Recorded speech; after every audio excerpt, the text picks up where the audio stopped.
Greetings to everyone joining us around the world today for the April 2017 Computer Society Learning Series webinar. Today's topic is on women in computing, challenges and opportunities. The number of women in STEM is struggling to gain footing and grow. A recent study has concluded that the number of women in the computing workforce will decline to 22% by 2025. And that number was 37% in 1995.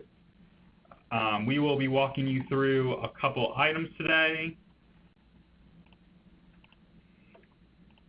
including the challenges of growing our numbers, the challenges of being a woman in the male-dominated work environment, the chance to turn the challenges into opportunities, and the road ahead. Before I introduce Jill and get started, just a couple of housekeeping items. This webinar is being recorded and will be emailed out to all attendees in a couple of days along with the slides. There will be a Q&A at the end of the presentation. If you have any questions, please type them into the chat box in the lower left-hand corner of your screen. If we don't answer all of the questions, there is a log of the questions submitted with your email, and we will reach out to you with an answer to your question. About Jill. Jill has an MS in Applied Mathematics from the Georgia Institute of Technology and is the Principal Research Scientist and the Deputy Director of the Information and Communications Laboratory at the Georgia Tech Research Institute. Jill has worked at the Georgia Tech Research Institute since 1985 and has served on many of their committees and is currently the chair of the Georgia Tech Research Institute Awards Council. She has authored or co-authored numerous technical papers and won multiple research and service awards. She has managed large programs related to radar software development and testing, was instrumental in creating an acoustic environment simulation, and has successfully developed factual geometry applications. Within the Computer Society, she is starting her second 3-year term on the Board of Governors and is the membership geographic vice chair for geographic activities. She is also on the CS nominations committee, which vets the application for the Society's executive committee and Board of Governors.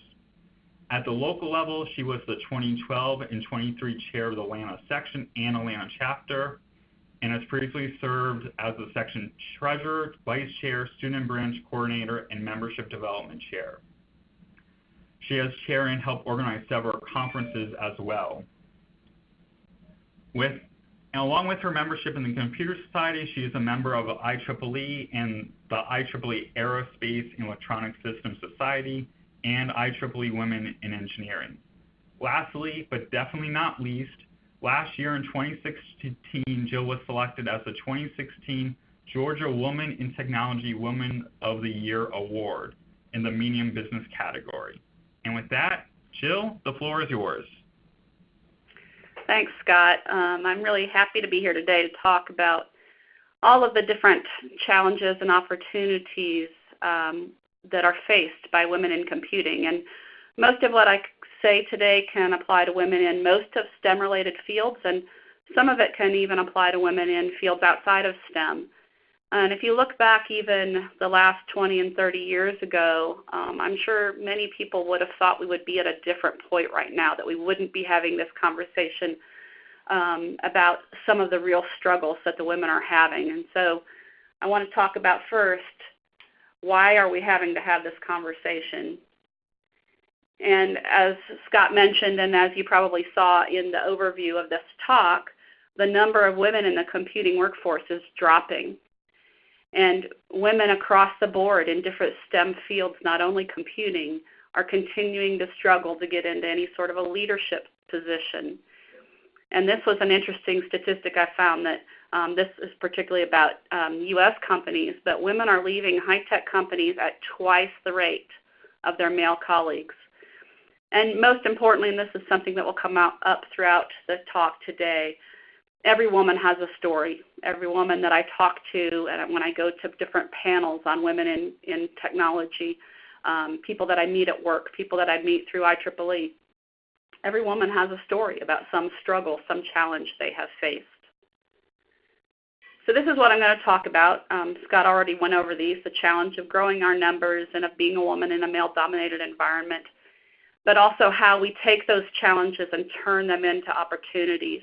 And I found this picture of a little weed growing in a crack, and it kind of symbolized to me this struggle that we can take the obstacle, the challenge, and turn it into an opportunity. And when you do that, and when you do it well, you stand out. The harder the challenge is, the more you're going to stand out. Who would notice this weed in a field? Nobody would notice it. But here, because there was this challenge of growing in the midst of all this concrete, we notice it.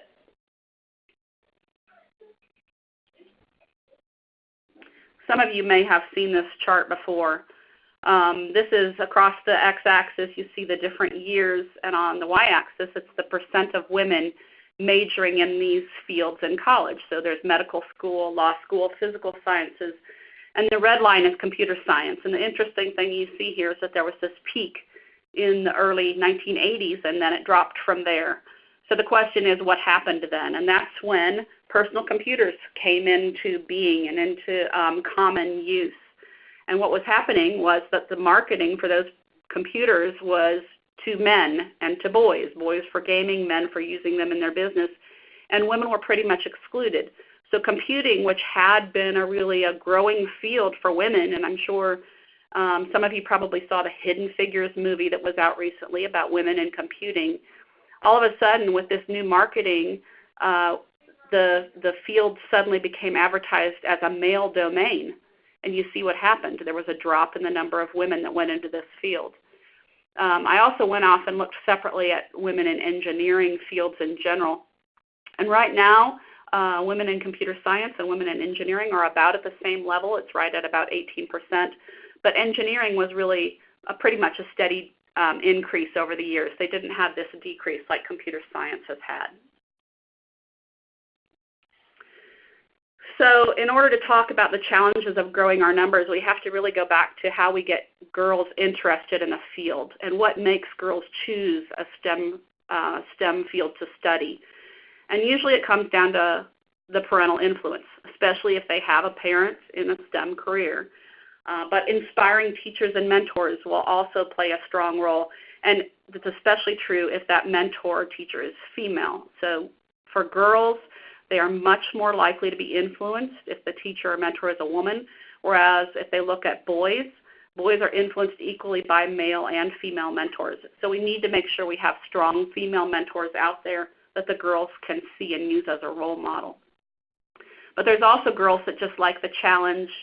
They like to be recognized as being unique, something that they are doing something different than other girls are doing. And so those girls will choose to go into STEM fields too. But the important thing here is to look at the opposite side. What makes them not choose STEM?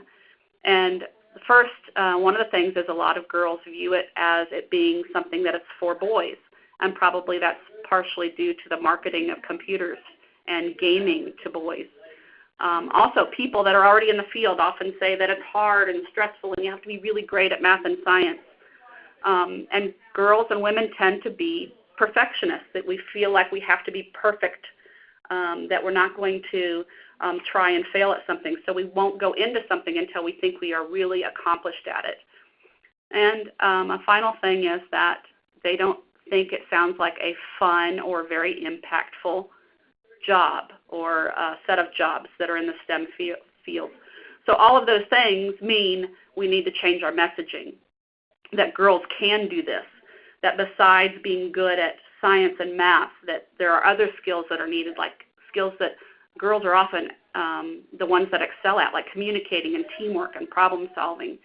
We need to change the messaging to say that you don't have to be perfect, that we expect trial and error. In fact, that's how we learn. And we need to make every student, not only girls, but especially the girls, aware of the stories that are out there of how technology can change the world. Right now, there's a survey out that says 17% of parents and only 11% of teachers believe that computing can change the world. I think if anything can, computing and technology is what's going to change the world. So we need to change our messaging. So also to grow our numbers, why do women choose a STEM career? And many of you on this phone call are probably already in a computing or a STEM career, so you know why you chose it. There's a lot of options out there. Once you learn the technologies, you can change what you focus on fairly easily. There's good jobs, good salaries. Often the work environment has a lot of options for how you schedule your time, and we make an impact. But what we often are seeing these days are that women go into their college studies. They study a STEM major, computing or engineering or whatever, but then they choose not to go into a STEM career. So perhaps that is during their studies or maybe during interviews, it comes across as a very competitive and aggressive field, whereas women tend to want to be in more of a collaborative environment. Often they're still, even after college, not sure how the work they're doing would impact the world. And the teams they're involved in are almost all male. And if you're the only female on an all-male team, a lot of times stereotypes come into play, and the woman feels pushed aside or overlooked or not recognized as an equal. So we can engage these women and get them more intrigued and interested in going into the field after they graduate by perhaps changing some of our computing courses. Berkeley had a class. It was an intro to symbolic programming class. They renamed it. It's now called The Beauty and Joy of Computing. And they also changed their schedule for the class each day just by changing the first couple of minutes of class, where they spend the first couple of minutes talking about some story that's in the news or some new work that's being done that shows an impact of the computing work that is being done and the impact of the engineering work that's being done. And just by changing the name of the class and the first couple of minutes of the class, that class, which was a very low percentage of women, is now 50% women. And so doing simple things like that, making sure that in our classes in STEM fields, we're making people aware of what's happening in the real world beyond the classroom, we can have an impact on how these girls choose to decide to go into a career. So then also, once we get women into the profession, or how do we encourage women to go into the profession, it's by correcting all those things I've just talked about on the previous slide. We need to build the awareness. We need to talk about the impact and show examples of how we make an impact. We need to show that it's fun. We need to talk about our own examples of in our career, how we're having fun, how we're getting to do different things, how we have different opportunities. But we also need to talk about the skills that are important, that are like teamwork and communications and things beyond just the technical skills. And we need to stress the importance of trial and error and how, the great inventors of the world, they weren't perfect. They've tried over and over and over and over again before they came up with their invention. So, and finally, I'll say we need to mentor. We need to make sure we're talking to the people that are interested in coming into the field and telling them about what we have faced and how things are improving and what the potential is out there. So often we hear about women that enter the field and then leave. This is particularly happening in mid-level career. As I said, I think on one of the first slides, in tech companies, 2 times more women are leaving at twice the rate of men, and that's almost always when they're in their mid-career. And that's partly because of work conditions where they're maybe feeling misunderstood or there's lack of advancement opportunities. Oftentimes that's an unconscious bias. People don't realize what they're doing or how they're excluding women or how they are treating women. Women also find themselves in kind of a double bind where if they become aggressive and feel like they're competent and in stepping into a male role, sometimes they are viewed as being overly aggressive and not very friendly. But if they step back and they are maybe a little bit more quiet, then they're viewed as being less, maybe they're viewed as being timid or as less competent. Work-life integration becomes a big issue. Some people have called this the family penalty. As they're in their mid-level career and their families are growing and families are requiring more time, their job is also becoming more demanding, and maybe travel is being involved or longer days. And so there's this conflict between the work demands and the life demands. Sometimes women have lost interest in the work. Women tend to come into computing from a more diverse path than men. They may not have studied computing in college. They may have had previous jobs. They've got a broader experience base and probably broader interests. So if they get into a job where it requires them to really stay focused on one particular area with their head down and just doing the work, they forget to look at the broader impact. They're not trying new and different things, and they can become disillusioned and uninterested.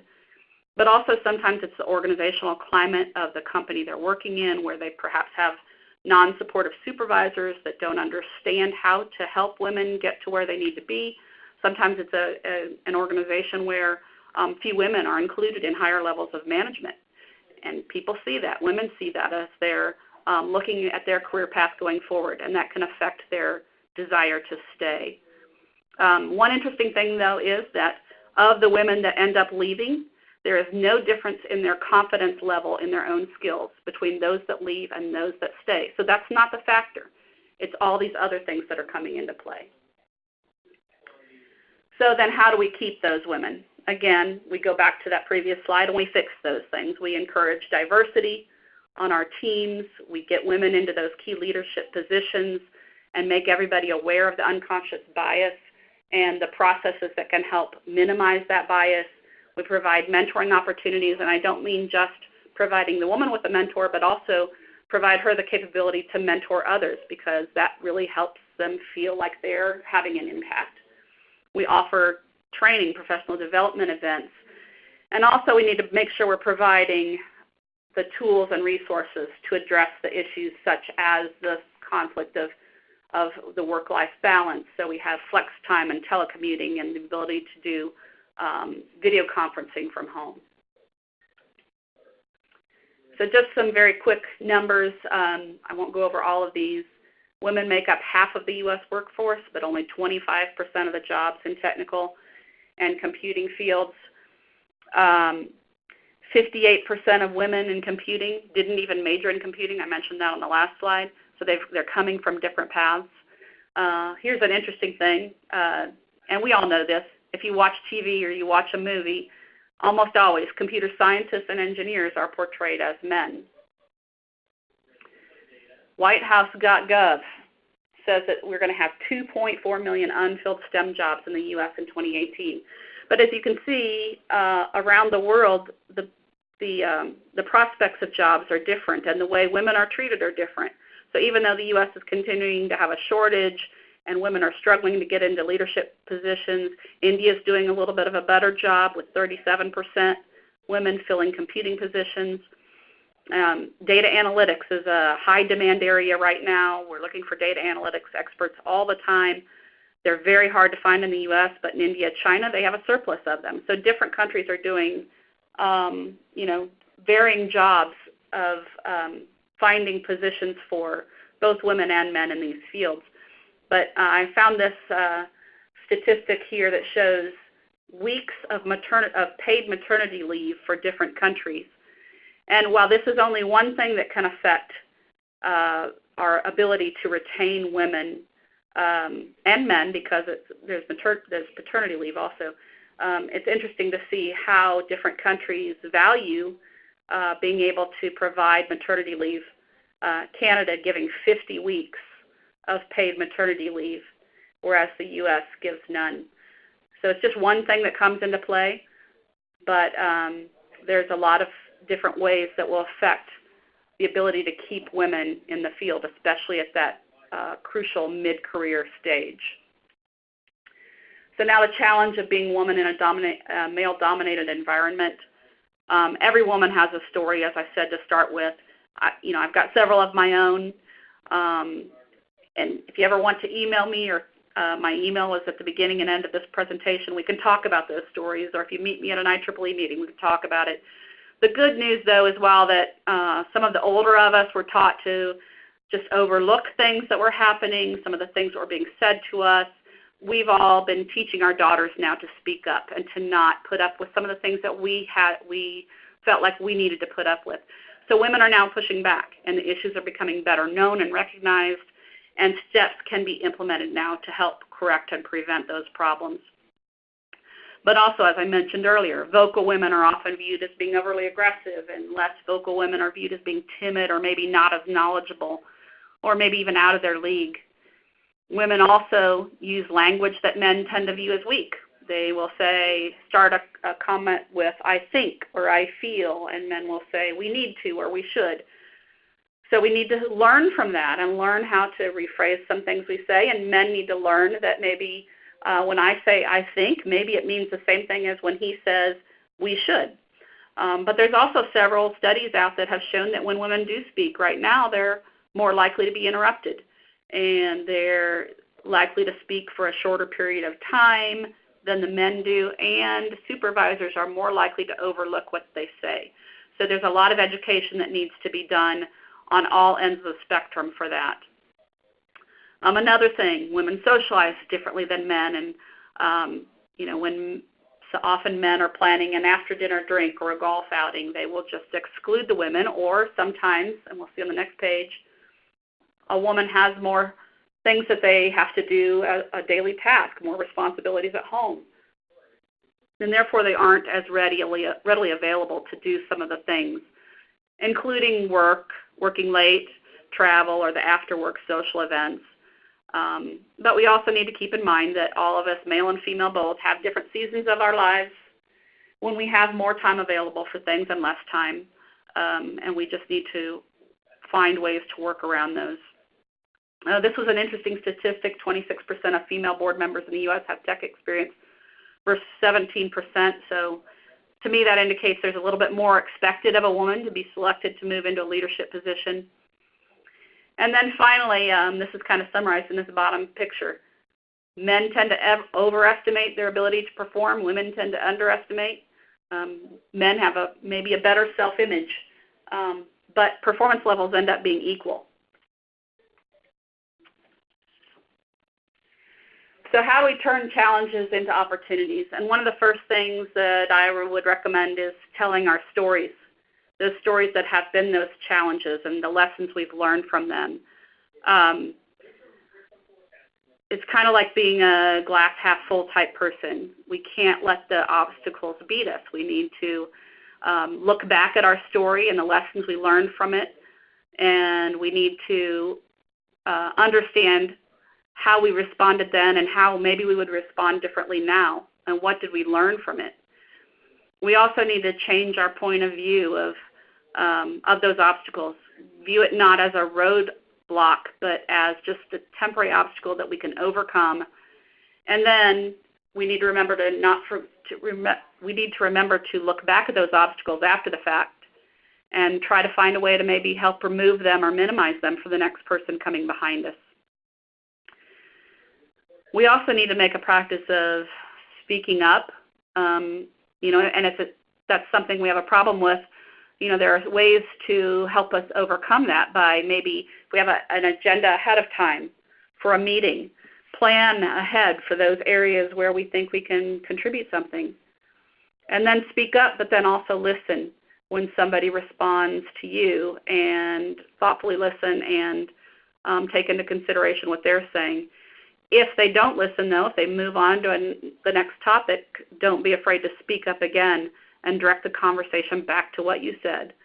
Learning to speak up and to be able to direct conversations will benefit you not only during things like meetings, but also will be something that you can use to help advocate for yourself and for others.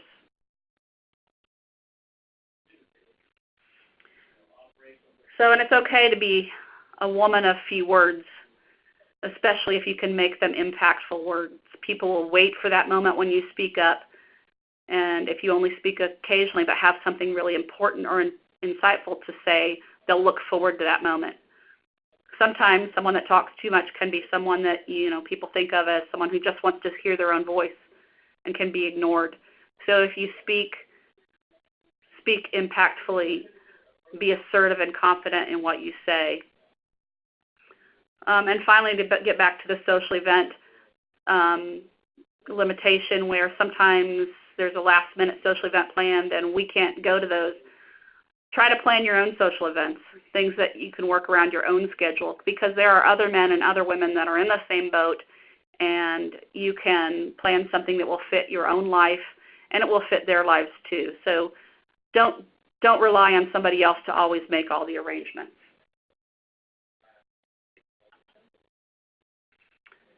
So what's the road ahead?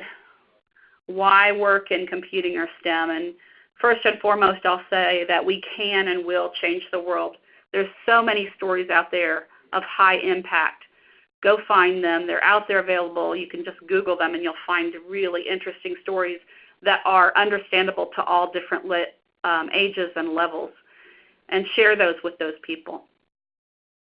And keep in mind work-life balance. Those options are becoming more and more available. There's flexible schedules. There's telecommuting, video conferencing instead of travel. Computing and the technical fields are more likely to have those options available, and they're more likely to make use of them.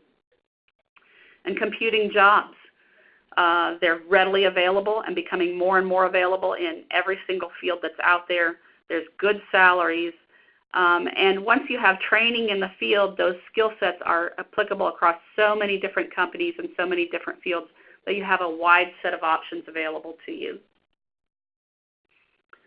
And so what's the road ahead for those of us that are already in a STEM career or computing? Well, we can serve as mentors to those entering the field. We can share the stories that we have and help others see how to overcome obstacles, and especially how to overcome the same obstacles we've encountered, or how to approach an obstacle so they understand how they can get around something that pops up in their own path.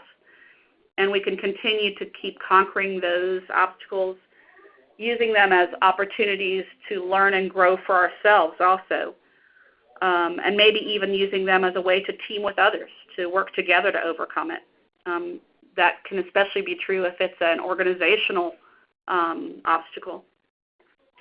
And we can help our employers and colleagues change the way they think and the way they advertise positions, the way they interview women, and help them become aware of unconscious bias and how to be aware of it, and to institute measures to help minimize that bias. But we can also network and mentor, especially through our professional societies. There's many opportunities out there. And just to mention some of those opportunities, some of you may be aware of the IEEE Women in Engineering International Leadership Conferences. There's one coming up in May in San Jose called Lead Beyond. And associated with that, we have a series of summits throughout the year in multiple locations around the world. There's the big Grace Hopper celebration. There's local events. You can find them. Just ask some of your coworkers or Google it, and you'll find networking and women in engineering and computing events in your local area. But also don't forget that if you're involved with a conference or there's a conference that you regularly go to, see if you can implement an event for women at the conference itself. Maybe it's just a breakfast, or maybe it's a panel discussion. But work to get those events included so that the women that are there can get together and share their stories and their experiences. There's all sorts of opportunities for us to be able to work together and learn from each other. So that's all I wanted to say today. I know that's a lot of information in a very short amount of time, but I did want to talk mostly about the challenges we face and how we can make opportunities out of those challenges. So I'm going to turn it back over to Scott now. Thank you. Great, Jill. That was really excellent. Do you have some time for some questions? I do, yes. All right, great. Do you want to read the questions and then answer them, or do you want me to read them, or how do you want to do this? Why don't you, if you could, read pick some of them and read them to me, that would be good. All right, perfect. We have one question here that says, how could the woman's struggle be different in a developed and a developing economy? Okay, so how could the woman's struggle be different in developed versus a developing economy? Yeah. That's a challenging question. I think we saw in some of those statistics that it is different depending on the country. And in a developing economy, there's probably more of a need for women to go into those fields and more of a need for people to go into some of those fields. And because there's a broader need, they may be more willing to take the women into those jobs that are opening up. But a lot of it, I think, is going to come down to the leadership within the country itself and within the businesses themselves on how much emphasis they put on getting women into those positions and reaching back into the school level and preparing women to go into those positions. Are girls allowed to go into the engineering and math and science fields? Are they allowed to study them, and are they encouraged to do so? So I think there can be a lot of difference based on the education and the environment of the businesses. All right, next question. This is from Holly. She teaches computer science and wants to know, what is your suggestion to encourage female students to stay and continue studying computer science? So I think part of the answer will depend on the age of the student studying, but I think one thing would be that I would answer would be to talk about some of the exciting things that are being done with computing and with women involved in projects that are having an impact on the world.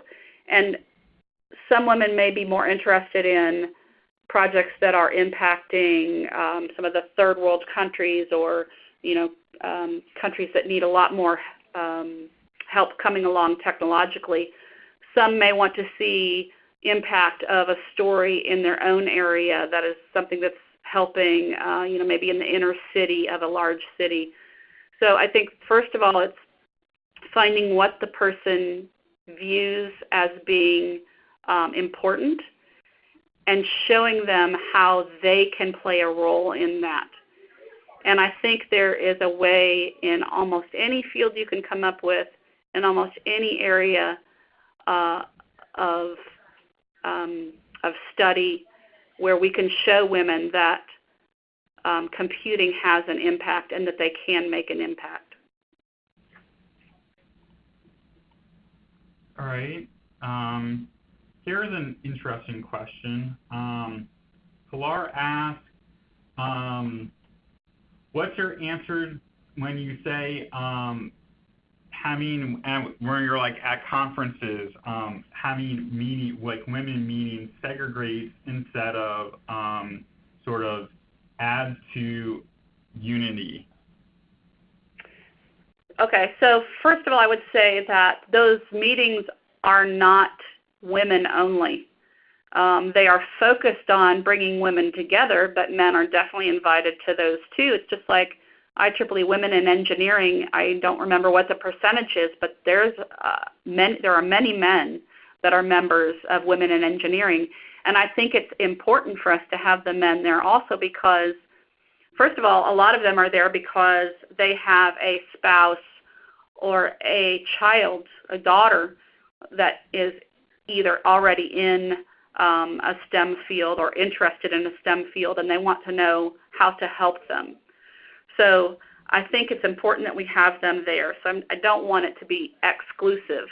But I also think it's important for them to hear the challenges we're facing to help them learn about maybe how they can help us and how they can help change other men and how they deal with women, and especially women in conversation. I talked about how women speak differently or women are sometimes overlooked in conversations. So it's important to have both the men and the women there. So I don't want it to be an exclusive thing. I want it to be a woman-focused event, but I want it to be open to everybody. Okay, I think that's a great answer. In question, how do you suggest women transferring into a role in computing from another field?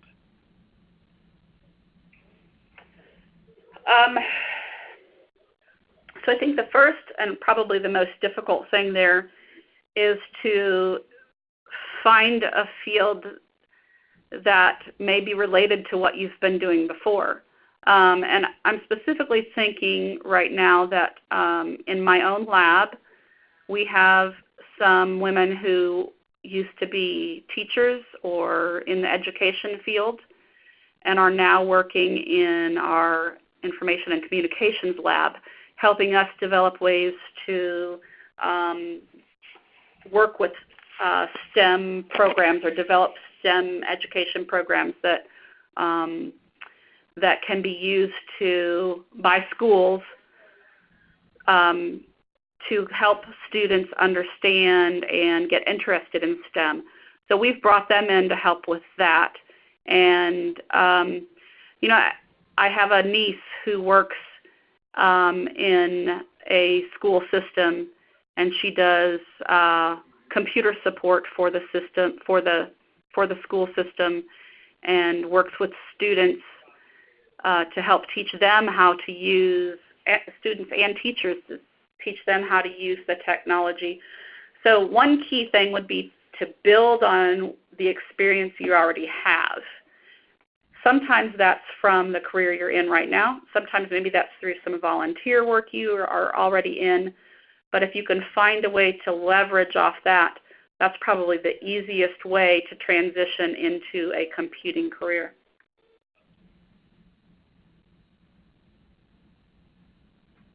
All right. So maybe just one more question. Sure. Yeah. Let me read through, find a good one here. How about you have said that women who speak up are seen as aggressive. From Helen's experience, either women don't speak, or when they speak, men complain about women interrupting them. Have you experienced that? Do we have any studies to show that women are seen as interrupting in discussion while men would be accepting? Yes. So I do have some experience in that. More so in saying something and being either ignored or spoken over. And for me, that just means I'm going to say it again. So that's why I encourage women to, if they feel like they've been overlooked, to speak up again. But there are studies out there that show this. And at the end of my slides, which I think will probably be included when it's sent out to you, there's a list of references at the back, some websites. And one of them actually talks about how hard it is for women to communicate and how easily they are overlooked or ignored or given less time to speak. And in fact, I was just told about this. I haven't read it myself, but I understand that there's now a study out just very recently that even on the U.S. Supreme Court, the female members of the court are spoken over or interrupted much more often than the men members of the court. So even at the highest levels, it's harder for the woman to get the opportunity to speak and to be listened to when she does speak up. So that's why I'm an advocate for saying it again. You know, if you feel like you've been ignored or you know, no one paid attention or they talked over what you said, say it again. And we just need to keep pushing and trying to make men aware that it is happening so that they can help us to overcome the problem with our communications. Okay. Great, Jill. This was thanks for the Q&A, and this was a great presentation. I think there was a lot of information everyone attending could take with them and apply in their workday, and steps they can use to grow the field and take those challenges and turn them into their favor and make great opportunities out of them. There were many questions we didn't get to. I will be making sure Jill gets a copy of all the questions, and so we can get answers back to you. As I said in the beginning, your question is logged with your email that you used to register for this webinar. So give us a couple of days, but we will get the questions to you. I will leave the chat box open for a few more minutes for any last-minute questions. One last heads up, our next webinar will be on young professionals in computer science, technology, and computers, STEM, sort of a younger version of this for both genders. That's going to be presented by Ramesh Nair. He is the Global Vice Chair of IEEE Young Professionals. That will be held on Tuesday, May 23rd at 11:30 Eastern. We should have the registration links in the description up for that, and emails going out starting next week. Once again, I'd like to thank Jill and everyone for attending today's webinar, and we hope to see you at one of our webinars in the future. Thanks again, and have a good one. Thanks, everyone. Bye.